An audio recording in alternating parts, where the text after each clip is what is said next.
Good morning, Bitcoin. Today is Thursday, December 28th, 2017. My name is Thomas Hunt, and here's what's happening today in Bitcoin. The price of Bitcoin was down 9.03% in the last 24 hours, with a last of 14,095, a high of 15,478, and a low of 13,699. That's $1 for 7,219 Satoshis, far away from the $5,000 Satoshi barrier. Our top story: Bitcoin drops as South Korea says it could close exchanges. As usual, it's nothing but FUD. South Korea is not banning Bitcoin. South Korea is not shutting down their exchanges. South Korea is going to regulate their exchanges. As we've seen in the past, Japanese regulation led to mass Bitcoin adoption. Chinese Bitcoin regulation led to mass Japanese Bitcoin adoption.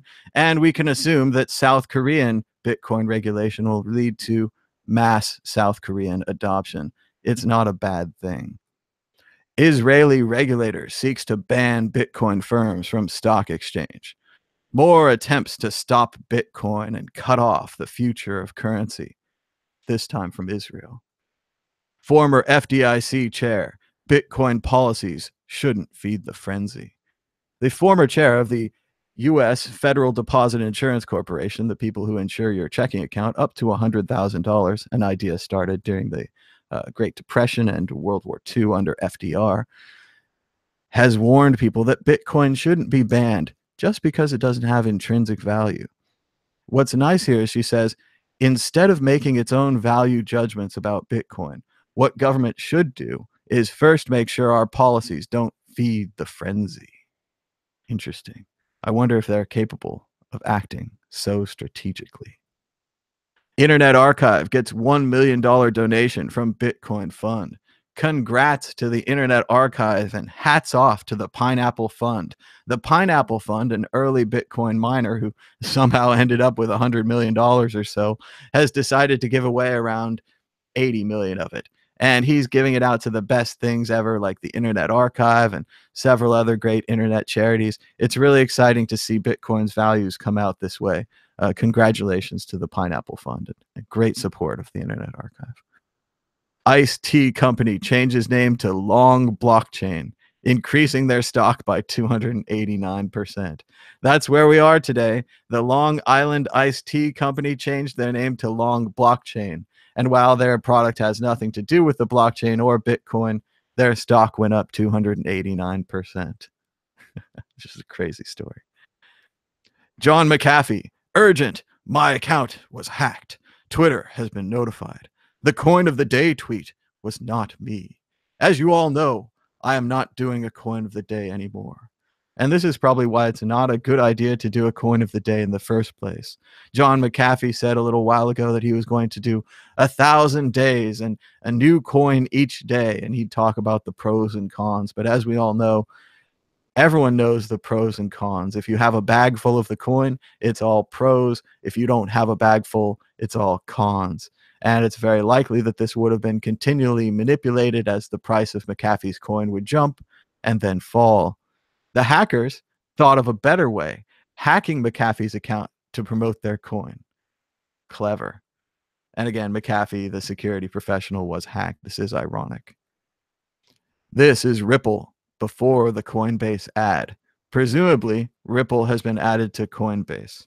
Once again, Coinbase is prioritizing the adding of new coins, a la Crypsy, over the adding of a security fix that would improve transaction fees, which is currently costing their customers a fortune. That's right. Instead of adopting segregated witness, a technology upgrade to the Bitcoin network, Coinbase is adding new coins, just like Crypsy. I wonder if Coinbase has a money problem, just like Crypsy, and continually adds new coins to try to get the market to pump so they can get more fees so they can pay back their money problem, just like Crypsy. Remember, the CEO of Crypsy is currently gone. No one knows where he is. Many people believe he's in China after a version of the Crypsy code began running in China. Is that the Coinbase story? We'll find out. But Pierre Rochard has thrown his hat in the ring to become the new CEO of Coinbase. He's got a plan. Step 0, implement SegWit. Number 1, move the altcoins to their own domains, ETHBase, Lightbase, Axe, Bcash trading. Number 2, hire 30 site reliability engineers from Google. Number 3, migrate backend from MongoDB to PostgreSQL. It was SQL anyway. Move GDAX to a dedicated Equinox Colo. He's got more. Have the Toshi CryptoKitty ETH team pivot to Lightning development, create a secure hardware wallet, ship it to every customer, sponsor a few Bitcoin core dev, immediate IPO. Equity markets are thirsting for exposure. Number 9, add more fiat currencies and countries to enable speculative attacks. Number 10, move the headquarters to Austin, Texas. Wow. Quite a list. Quite a list from Pierre Richard. Sounds better than the current Coinbase leader, who doesn't seem to have a list like this, doesn't seem to have any planning or forethought, and is willing to release coins in the middle of the day on a Tuesday with no warning at all. Just a reminder, we've got Andy Hoffman's interview with Rocky Palumbo coming up next, within the next 5 minutes, right here on the World Crypto Network. Please check that out. Please subscribe if you haven't already. Give us a thumbs up and a share so that more people can find this show. And we'll be back tomorrow with another episode of Today in Bitcoin. Until next time, bye-bye.